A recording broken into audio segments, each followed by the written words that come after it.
Hello दोस्तों, welcome to my YouTube channel real horror stories. दोस्तों, आज मैं आपको भानगढ़ किला के एक ऐसी रहस्यमय कहानी के बारे में बताने जा रही हूँ जिसके जानने के बाद आपके होश उड़ जाएंगे। तो चलिए दोस्तों, कहानी शुरू करते हैं। कहानी की शुरुआत होती है भानगढ़ किला से, जहाँ सूरज ढलने के बाद ही आत्माएं जाग जाती है। बताया जाता है पुराने किले में मौत, हादसों, अतीत और रूहों का अपना एक अलग ही संबंध और संयोग होता है। ऐसी कोई जगह जहां मौत का साया बनकर रूहें घूमती हो। उन जगहों पर इंसान अपने डर पर काबू नहीं कर पाता है और एक अजीब दुनिया के सामने, जिसके बारे में उसे कोई अंदाजा नहीं होता है, अपने घुटने टेक देता है। दुनिया भर में ऐसी कई पुराने किले हैं जिसका अपना एक अलग ही काला अतीत है और वहां आज भी रूहों का वास है। दुनिया में ऐसी जगहों के बारे में लोग जानते हैं, लेकिन बहुत कम ही लोग होते हैं जो इनसे रूबरू होने की हिम्मत रखते हैं। जैसे हम दुनिया में अपने होने या ना होने की बात पर विश्वास करते हैं, वैसे ही हमारे दिमाग के एक कोने में इस रूहों की दुनिया के होने का भी आभास होता है। ये दिगर बात है कि कई लोग दुनिया के सामने इसे मानने से इनकार करते हो, लेकिन अपने तर्कों से आप सिर्फ अपने दिल को तसल्ली देते हैं, दुनिया की हकीकत को नहीं बदल सकते हैं। कुछ ऐसा ही एक किले के बारे में आपको बताऊंगी, जो कि अपने सीने में एक शानदार बनावट के साथ साथ एक बेहतरीन अतीत भी छुपाए हुए है। लेकिन आज मैं आपको अपने ही देश यानी भारत के एक ऐसे डरावने किले के बारे में बताएंगे जहां सूरज डूबते ही रूहों का कब्जा होता है और शुरू हो जाता है मौत का तांडव। राजस्थान के दिल जयपुर में स्थित इस किले को भानगढ़ के किले के नाम से जाना जाता है। तो आइए इस कहानी के माध्यम से भानगढ़ किले की रोमांचकारी सैर पर निकलते हैं। भानगढ़ किला एक शानदार अतीत के आगोश में भानगढ़ किला 17वीं शताब्दी में बनवाया गया था। इस किले का निर्माण सिंह के छोटे भाई राजा माधो सिंह ने करवाया था। राजा माधो सिंह उस समय अकबर के सेना में जनरल के पद पर तैनात थे। उस समय भानगढ़ की जनसंख्या तकरीबन 10,000 थी। भानगढ़ अलवार जिले में स्थित एक शानदार किला है जो बहुत ही विशाल आकार में तैयार किया गया है। चारों तरफ से पहाड़ों से घिरे इस किले में बेहतरीन शिल्पकारों का प्रयोग किया गया है। इसके अलावा इस किले में भगवान शिव, हनुमान आदि के बेहतरीन और अति प्राचीन मंदिर विद्यमान हैं। इस किले में कुल 5 द्वार हैं और साथ साथ एक मुख्य द्वार है। इस किले में दृढ़ और मजबूत पत्थरों का प्रयोग किया गया है जो अति प्राचीन काल से अपने यथा स्थिति में पड़े हुए हैं। भानगढ़ किले पर काले जादूगर सिंघिया का श्राप। भानगढ़ किला जो देखने में जितना शानदार है, उसका अतीत उतना ही भयानक है।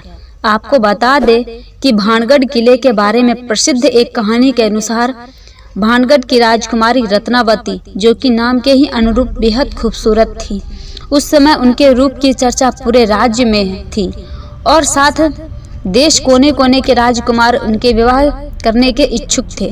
उस समय उनकी उम्र महज 18 वर्ष ही थी और उनका यौवन उनके रूप में और निखार ला चुका था। उस समय कई राज्यों से उनके विवाह के प्रस्ताव आ रहे थे।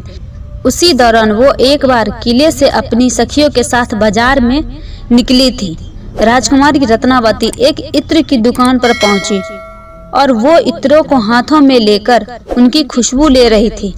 उसी समय उस दुकान से कुछ ही दूरी पर एक सिंधिया नाम का व्यक्ति खड़ा होकर उन्हें बहुत गौर से देख रहा था।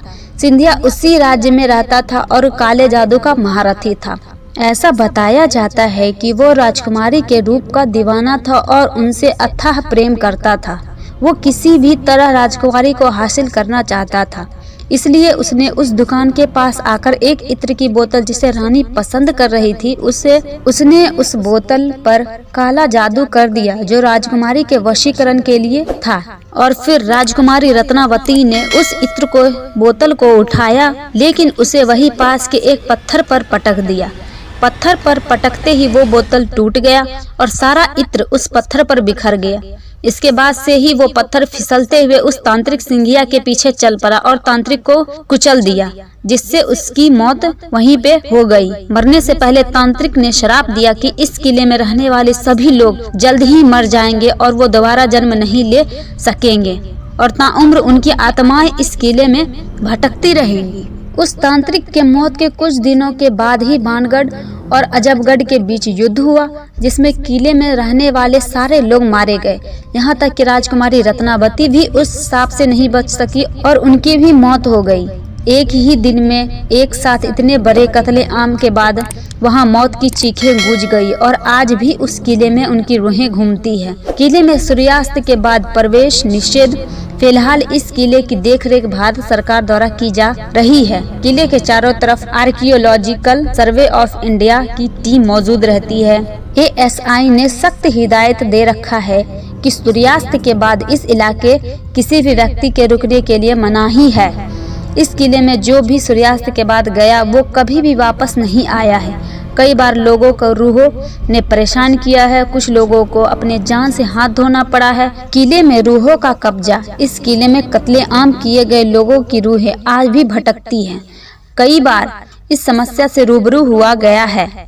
एक बार भारतीय सरकार ने अर्धसैनिक बलों की एक टुकड़ी यहाँ लगाई थी ताकि इस बात की सच्चाई को जान सके, लेकिन वो भी असफल रही। कई सैनिकों ने रूहों के इस इलाके में होने की पुष्टि की थी। इस किले में आज भी जब आप अकेले होंगे तो तलवारों की टनकार और लोगों की चीख को महसूस कर सकते हैं। इसके अलावा इस किले भीतर कमरों में महिलाओं के रोने या फिर चूड़ियों के खनकने की आवाज साफ सुनी जा सकती है। किले के पिछले हिस्से में जहां एक छोटा सा दरवाजा है, उस दरवाजे के पास बहुत ही अंधेरा रहता है।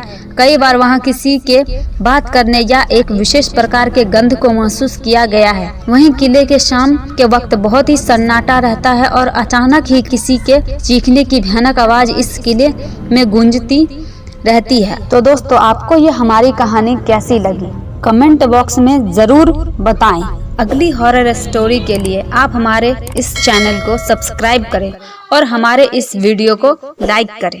तो दोस्तों, मिलते हैं ऐसी अगली हॉरर स्टोरीज में। तब तक के लिए बाय।